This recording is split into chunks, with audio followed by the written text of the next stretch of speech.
അതിനകത്തെ കാര്യം എന്ന് പറയുന്നത് ഇമോഷൻ, ഈ സെൻട്രൽ ക്യാരക്ടർ കൊടുക്കുന്ന ഇമോഷൻ ആളുകൾക്ക് കണക്ട് ആവും എന്നുള്ളതാണോ? ഇതിന്റെ സെക്കൻഡ് ഹാഫ് കണക്ട് ആവും.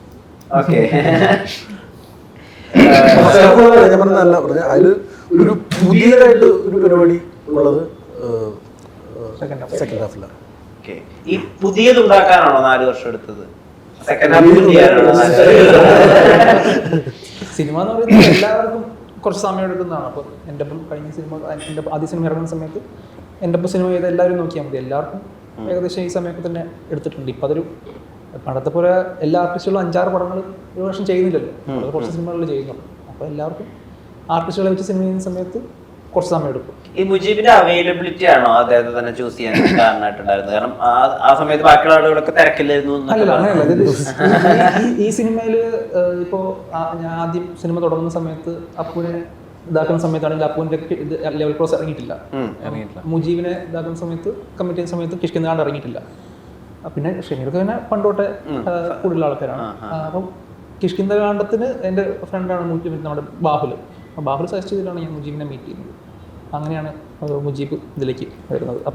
അപ്പോൾ വരുന്നത് ആദ്യമായിട്ടൊരു എനിക്ക് ഈ പറഞ്ഞ പോലെ ഫിലിമിൽ ഷൂട്ട് ചെയ്യാൻ നടക്കുമോ എന്നൊക്കെയുള്ള ചിന്തയിൽ നിന്ന് ആരാണ് ഫിലിമിൽ ഷൂട്ട് ചെയ്യാൻ അറിയുന്ന ഒരു പുതിയ ക്യാമറമാൻ, അത് എൻ്റെ കയ്യിലുള്ള ഒരു ക്യാമറമാൻ ആരാണെന്നുള്ള അന്വേഷണത്തിലാണ് അപ്പു പ്രഭാകർ എന്ന് പറഞ്ഞ ഒരാളുണ്ട് എന്ന് പറയുന്നത്, കേൾക്കുന്നതും അപ്പുവിനെ കാണുന്നതും. അങ്ങനെയാണ് ഈ സെൻസർ ബോർഡിനെ മനസ്സിലാലോചിച്ചുകൊണ്ട് ക്രിയേറ്റ് ചെയ്യുക, എഡിറ്റ് ചെയ്യുക, അതിന് എത്രത്തോണ്ട് ഇപ്പൊ നമ്മൾ ശ്രദ്ധ കൊടുക്കുന്നുണ്ട്? ഇപ്പൊ അങ്കമാലി തന്നെ ബ്ലഡ് ഒക്കെ കുറച്ച് വയലറ്റ് ടോണിലേക്കൊക്കെ മാറ്റേണ്ടി വന്നിട്ടുണ്ടല്ലോ സെൻസർ ബോർഡിന്റെ നിർദ്ദേശം കാരണം കൊണ്ട് തന്നെ. സെൻസർ ബോർഡിന് എത്രമാത്രം മനസ്സിൽ വിചാരിക്കുന്നുണ്ട് ഇപ്പൊ ബ്ലഡ് കാണിക്കുമ്പോഴോ അല്ലെങ്കിൽ എന്തെങ്കിലും ഒരു ഇഷ്യൂ കാണിക്കുമ്പോഴൊക്കെ ആഫ്റ്റർ മാർക്ക് ശേഷം? അല്ല, ഒന്നും ഇല്ല, നമുക്ക് എ സർട്ടിഫിക്കറ്റ് കിട്ടും നമ്മൾ അങ്ങനത്തെ ഇത് വെച്ച് കഴിഞ്ഞാൽ അത്രേ ഉള്ളൂ. വേറെ എ സർട്ടിഫിക്കറ്റ് ഉണ്ടെങ്കിൽ ഇപ്പോൾ ആൾക്കാർ കാണാൻ തിയേറ്ററിൽ വരും എന്നുള്ളതാണ്. ഇപ്പൊ നിങ്ങളെ ഫിലിമായിട്ട് റിലേറ്റ് ചെയ്തിട്ടുള്ള ആളുകൾക്ക് ഇപ്പോൾ വയലൻസ് എന്ന് പറയുന്നതിൻ്റെ ഒരു എക്സ്ട്രീം വളരെ വളരെ കൂടുതലാണ്. ഇപ്പോൾ മെയിൻ നായകനാണെങ്കിൽ പോലും തന്നെ ആളുകളെ ഏറ്റവും കഴുത്തൊക്കെ വെട്ടിയിട്ടാണ് കൊല്ലുന്നത്. മെഷീൻ ഗൺ വെച്ചിട്ട് 100 പേരെയൊക്കെ വെടി വെച്ചിരുന്നുണ്ട്.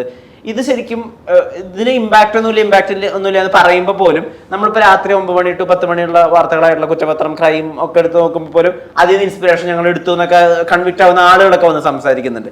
അപ്പോൾ ആസ് ഫിലിമായിട്ട് റിലേറ്റ് ചെയ്തിട്ടുള്ള ആൾക്കാർ നിങ്ങൾ സമൂഹത്തിലേക്ക് കൊടുക്കുകയാണല്ലോ, അപ്പൊ അതിനൊരു ലിമിറ്റേഷൻ വേണം, അതിന് ഇന്ന കാര്യങ്ങൾ നമുക്കൊരു ക്ലാരിറ്റി വേണം, അങ്ങനെ ആലോചിക്കാറുണ്ടോ? നമ്മള് ഒരു സിനിമയിൽ എല്ലാവരും മദ്യപാനം നിർത്തുന്ന ഒരു സിനിമ ഇറങ്ങി കഴിഞ്ഞാൽ നിർത്തും. ഇല്ല, ചില സിനിമകൾക്ക് വയലൻസ്. ലെവൽ ക്രോസിന്റെ ലാസ്റ്റ് ഷോട്ടില് ഷർഫിന്റെ തല അടിച്ച് ഒളിഞ്ഞു കിടക്കുന്ന ഒരു ഷോട്ട് കാണിക്കുന്നുണ്ട്. അത് ആ സീക്വൻസിനുണ്ടാക്കിയ ഒരു ഇമ്പാക്ട് ഭയങ്കരമായിരുന്നു. അത് ആ ഒരു ഷോട്ടിൽ മാത്രം കാണിക്കുന്നുള്ളൂ. അപ്പൊ അത്തരത്തിലുള്ള ഷോട്ടുകൾ കാണിക്കുന്നത് കൊണ്ട് കുഴപ്പമൊന്നുമില്ല. പിന്നെ അതിൽ നിന്ന് ഇൻസ്പയർഡ് ആയിട്ട് ആളുകൾ ഇപ്പം പണ്ട് കുഴിച്ചിട്ട് അതിന്റെ മേളിൽ സിമെന്റ് ഇട്ടുകൊണ്ടിരുന്നത് ആരും വലിയ ചർച്ചയാവില്ലായിരുന്നു. പക്ഷെ ഇപ്പോ അതിനൊരു പേര് വരുന്നുണ്ട്. അല്ല, നമ്മുടെ സിനിമയിൽ പഠിപ്പിക്കാവുന്നൊക്കെ ഉണ്ട്. കാടുകളുടെ പെരുന്നാളാണ്, വലിക്കാൻ പാടില്ല, കുടിക്കാൻ പാടില്ല, എല്ലാം ഉണ്ട്. മാക്സിമം ചെയ്തിട്ടുണ്ട്. റിവ്യൂവേഴ്സ് അല്ലെങ്കിൽ സിനിമയുടെ അഭിപ്രായങ്ങൾ പറയുന്ന ആളുകൾ, അവരിൽ നിന്ന് നിങ്ങൾക്ക് അടുത്ത സിനിമയിലേക്ക് ഉപയോഗിക്കാൻ പറ്റാവുന്ന കൺസ്ട്രക്റ്റീവായ എന്തെങ്കിലും ലഭിക്കുന്നുണ്ടോ? അവിടെ തുടങ്ങാം. എല്ലാവരുടെയും കേൾക്കാറുണ്ട്, എല്ലാം എടുക്കണം എന്നില്ല. അത് ഓരോരുത്തരുടെ അഭിപ്രായങ്ങളാണല്ലോ. ഇപ്പൊ നമ്മൾ ഈ ഇരിക്കുന്ന എല്ലാവരോടും ഒരു സിനിമയെ പറ്റി അഭിപ്രായം ചോദിച്ചാൽ എല്ലാവർക്കും വ്യത്യസ്തമായിട്ടുള്ള അഭിപ്രായം ഉണ്ടാവും. അത് നമ്മുടെ ഒരു എക്സ്പീരിയൻസും നമ്മുടെ ഒരു ലൈഫിനോടുള്ള ഒരു അപ്രോച്ചും ഒക്കെ അനുസരിച്ച് മാറും. അപ്പൊ ആരുടെയും ഒരു ലാസ്റ്റ് വേർഡായിട്ട് എടുക്കണ്ട എന്നുള്ളതാണ് എൻ്റെ ഒരു അപ്രോച്ച്. അതിന് കൺസ്ട്രക്റ്റീവായിട്ട് എടുക്കാം. ഇപ്പം മെജോറിറ്റി ആൾക്കാർ ഒരു കാര്യം പറയുന്നുണ്ടെങ്കിൽ അതിൽ എന്തെങ്കിലും ഒരു കാര്യം ഉണ്ടാവാം. അതുകൊണ്ടാണല്ലോ അവർക്ക് തോന്നിയിട്ടുണ്ടാവുക. ഷമീർ എന്താ തോന്നുന്നത്?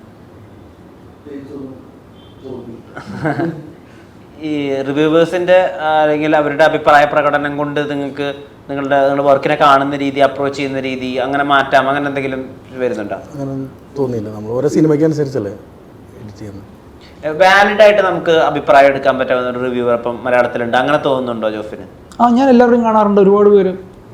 ഇപ്പം എനിക്ക് തോന്നുന്നു പണ്ടൊക്കെ കുറേ കാലം മുമ്പൊക്കെ പെയ്ഡ് ആയിട്ടുള്ളത് ഉണ്ടോ എന്നറിയില്ല, പക്ഷെ ഇപ്പം കുറേയൊക്കെ അവർക്ക് യൂട്യൂബിൽ നിന്നൊക്കെ നല്ല വരുമാനം കിട്ടുന്നുണ്ട്. അവർ കുറേ കൂടി ജെന്യൂൻ ആയിട്ടൊക്കെ പറയാൻ നോക്കുന്നുണ്ടെന്നാണ് എനിക്ക് തോന്നിയിട്ടുള്ളത്.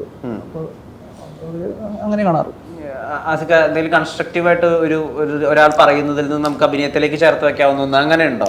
അഭിപ്രായങ്ങൾ മാനിക്കാറുണ്ട്. പക്ഷെ എനിക്ക് ഇഷ്ടപ്പെട്ടില്ല, അതുകൊണ്ട് നിങ്ങൾ ആരും ഇത് കാണരുത് എന്ന് പറയുന്ന അതാണ് ഇതിന്റെ ഒരു പ്രശ്നം. എനിക്ക് ഇഷ്ടപ്പെടുന്ന ഇപ്പൊ ഈ പറഞ്ഞ പോലെ ഇരിക്കുന്ന എല്ലാവർക്കും ഓരോ അഭിപ്രായങ്ങളുണ്ടാവും സിനിമയെ പറ്റി.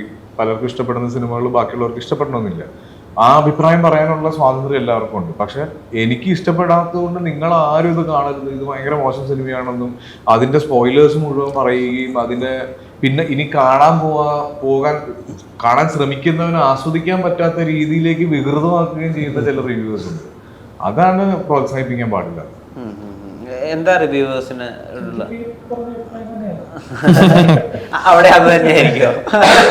അതെ, ഞാൻ റിവ്യൂ കേൾക്കാണ്ട് പിന്നെ എൻ്റെ ക്രാഫ്റ്റിനെ കുറിച്ച് വളരെ കുറച്ച് ആൾക്കാർ പറയാറുണ്ട്. ഞാൻ പറഞ്ഞിട്ട് ഒരു ഇതില്ല. പക്ഷേ എന്ന് പറയുന്നത് ജോബിൻ പറഞ്ഞ പോലെ ആളുകൾ എങ്ങനെയാണ് സിനിമ കാണുന്നത് എന്നുള്ളത് നമ്മുടെ അഭിപ്രായമൊക്കെ ഒന്നുമില്ല. ഇപ്പോൾ നമ്മൾ ചെയ്യുന്ന എല്ലാ സിനിമകളും നമ്മൾ എഗ്രി ചെയ്യണമെന്നില്ല പല കാര്യങ്ങളൊക്കെ ഒന്നും. പക്ഷേ ആളുകൾ എങ്ങനെയാണ് കാണുന്നതെന്ന് മനസ്സിലാക്കാൻ ട്രൈ ചെയ്യാറുണ്ട്. അത് എന്ന് പറയുന്നത് അതറിയാൻ വേണ്ടിയിട്ടും പിന്നെ എന്താ പറയുന്നത് എങ്ങനെയാണ് ലോകം ചിന്തിക്കുന്നത്. ഇപ്പോൾ മാർക്കോ അല്ലെങ്കിൽ ഇത്രയും വയലൻ്റുള്ള സിനിമകൾ എങ്ങനെ ആളുകൾ എന്തുകൊണ്ട് ഇഷ്ടപ്പെടുന്നു, അത് സമൂഹത്തിൽ നിന്ന് സിനിമ എടുക്കുന്നുണ്ട്, സിനിമയിൽ നിന്ന് സമൂഹം എടുക്കുന്നുണ്ട്. ഈ കഥകൾ അത് സിനിമ അങ്ങോട്ട് മാത്രമല്ല ഒഴുകുന്നത്, അവിടെ കണ്ടിട്ടും കൂടിയാണ് ഇങ്ങോട്ട് വന്നത്. റിവ്യൂസ് കുറച്ചും കൂടെ പഠിച്ച റിവ്യൂ ചെയ്താന്നുള്ളതാണ്. എനിക്കിപ്പോൾ ഇതിൽ പറയാനുള്ള സംഭവം ഇപ്പോൾ ഈ സിനിമയെ പറ്റിയിട്ട് ഇപ്പോൾ പോസിറ്റീവ് ആണെങ്കിൽ നെഗറ്റീവ് ആണെങ്കിൽ എന്ത് പറഞ്ഞാലും എനിക്ക് കുഴപ്പമില്ല. പക്ഷേ ഈ സിനിമയിൽ ഭയങ്കര സസ്പെൻസോ പരിപാടീസോ ഒന്നുമില്ല. ഈ സിനിമയിൽ ആകെയുള്ള പുതുമ എന്ന് പറയുന്ന ചില ഞങ്ങൾ സെറ്റ് ചെയ്തിട്ടുള്ളൊരു വേൾഡ് ഉണ്ട്.